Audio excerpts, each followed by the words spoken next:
Divide Nigeria now and invoke the Aburi Accord of 1967. Former president of the Nigerian Bar Association, NBA, and human rights activist Olisa Agbakoba, SAN, has told President Buhari to divide the country into 8 regions. Agbakoba, one of the greatest heroes of democracy in Nigeria, noted that there are so many unclear issues in Nigeria about how people of the country want to organize themselves and how they want to live together. The senior lawyer, that is Agbakoba, told reporters at the weekend that insecurity and other serious issues facing the country can't be fully arrested if the federal government remains so strong as it is now under Buhari.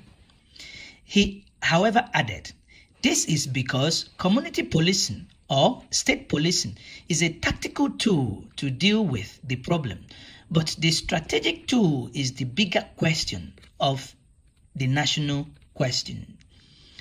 There are so many unclear issues in Nigeria about how we want to organize ourselves, how we want to live our lives together. This is what some people have called restructuring.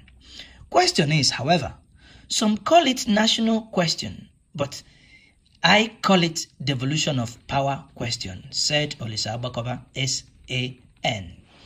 Whatever it is called, that is the central issue that needs resolution, so that even if you use tactical tools like community policing, but the bigger issue remains that then I don't know if we can resolve it.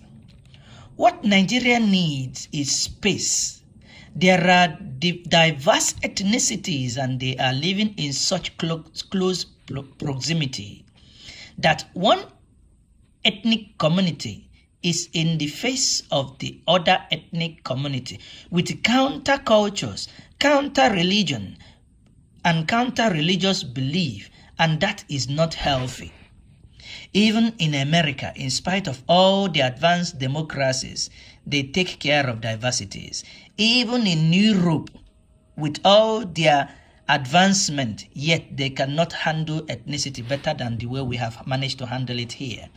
So, Olisa Agbakoba continues, I think if I were to advise the president, for instance, the first thing to do is to create space, identify the ethnic nationalities, create 8 big blocks, even though we have 6, to make it 8. Create and expand, 6 blocks in order for us to get where we want to get. Now, Olisa Agbakoba goes on to say, and then I will give them the power to do things at their own local level. It's called the principle of subsidiarity. Let them work at their own local level. Subsidiarity is where people engage themselves at the local level, such as you find in Wales, Scotland, Ireland, and England. They all come together again to have the superstructure, which is the United Kingdom. Part of the challenge they had when they were living closely was to create an act of settlement of 1705. That was when peace began to come and each of the region recognized themselves. They all had their own prime minister, if you remember, and they all called them first ministers. So the prime minister of the United Kingdom is the one we see internationally. But on local matters like school, refuge collection, education, agriculture, employment, health issues, these things are done and dealt with at the local level. So compare that in Nigeria. Now imagine in Nigeria where we have 8 of the regional structures in Nigeria were fending for themselves at their local level and not depending on federal allocation from Abuja. Things will be different. Believe you me, things will be different. Immediately, they will take control of what is around them. They will create state police. They will create the relevant security apparatus to deal with any threat. Therefore, You don't need one chief of army staff, and they don't need one inspector general of police to be running around the entire nation. For instance, say in South region, they will have all the relevant apparatus to deal with the after whatever situation that they need to survive as a region. They could have their courts. They might like to have a Supreme Court of the South, where cases end in the Supreme Court of the South. So, they do that. They do not have to go to the Supreme Court of Nigeria, because the Supreme Court of Nigeria has no business dealing with the issues arising therefrom. That is the kind of space I think should be paramount in the issues concerning where Nigeria is heading to. Because, as you all know, that discussion is not on the table. All ethnic issues flares up as issue of national insecurity challenges stares us in the face. So, that is what I would do or suggest if I had the opportunity to advise on it. The federal government is too strong and too large and too suffocating. The federal government is actually not a federal government. Ours is a unitary federal government because the state has no power on the legislative list. So there are 68 items on the exclusive list.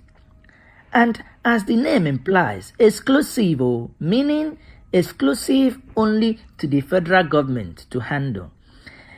There is 30 on the concurrent list. Concurrent list is between the federal government and the state to legislate. But if the federal government legislate them, then pursuant to what is called the doctrine of covering the field, the state is not allowed to do anything. In other words, the states have no legislative authority. That creates a problem.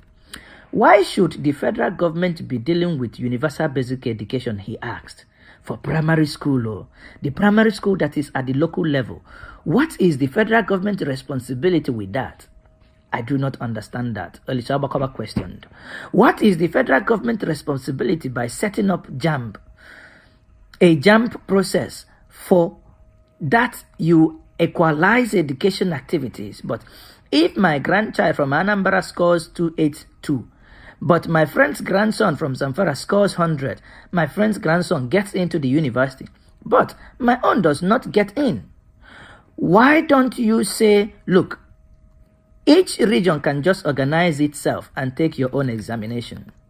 So it is this centrifugal federal system, that means federalism, that has a pyramid, that has only one leader, that is our problem. We just have to blast the structure and allow leaders as we have under the 1960 Constitution. So when you have regional leaders, you will have people who will like to play regional politics or regional law. Therefore, there is no reason, for instance, in my own profession, the 8 regions I propose should not be awarding SANs everywhere. Let them award SANs to their own lawyers. Let the 8 regions, in their own small capacity, award SANs in their own regions. Why must it only be Abuja that is awarding SANs? In the United Kingdom again, remember, we keep referring to United Kingdom because they colonized us. The SAN in England is different from the SAN in Scotland. So, the formula that worked for Nigeria was to recognize the differences. And I think the best example of the agreement that we can apply is the Aburi Accord. Not when we say Aburi Accord, some of you will begin to develop fatigue. The Aburi Accord recognizes that Nigerians' problem were as a result of our diversity not being well managed. We need to manage our diversity. That is the way we can move forward.